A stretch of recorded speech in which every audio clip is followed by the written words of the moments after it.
La collaboration entre les organismes assureurs a tendance à s'accélérer ces 2 dernières années, principalement grâce à des collaborations bilatérales. Les 2 exemples les plus récents sont OpenMind d'un côté, où les mutualités chrétiennes vont utiliser notre moteur de calcul des indemnités, et OpenZorg, où nous allons utiliser leurs applications pour la gestion de la Zorkas. Les objectifs de ces collaborations sont doubles. Le premier, c'est évidemment offrir un ensemble cohérent d'applications pour les tiers qui leur permet de dialoguer avec l'ensemble des mutualités. Le deuxième, ce sont des économies, puisque aujourd'hui, ça devient de plus en plus difficilement justifiable qu'une même application doit être développée 5 ou 6 fois.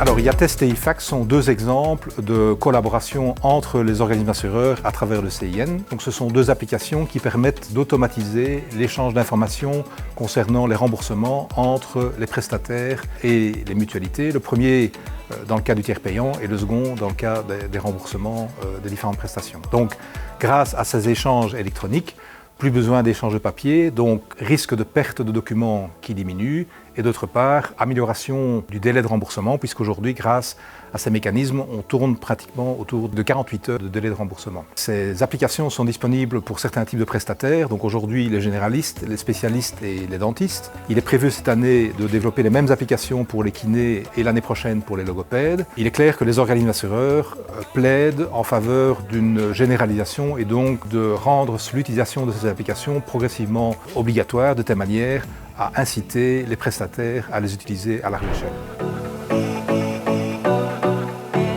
Donc, en tant qu'organisme assureur, nous disposons évidemment de masses et de quantités de données très importantes qui, si elles sont bien exploitées, permettront progressivement d'améliorer le service aux membres.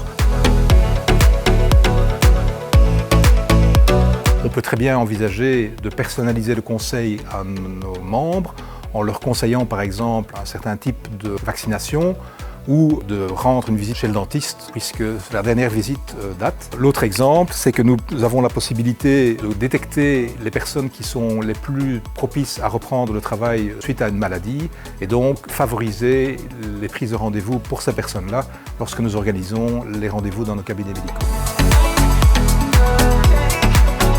3 conditions sont indispensables pour que l'exploitation de ces données soit professionnelle. Le premier, c'est évidemment le respect de la législation. La seconde condition, c'est atteindre un certain niveau de qualité de données. Et le troisième, c'est de pouvoir organiser ces données de manière à ce que ces données soient facilement accessibles par nos collaborateurs.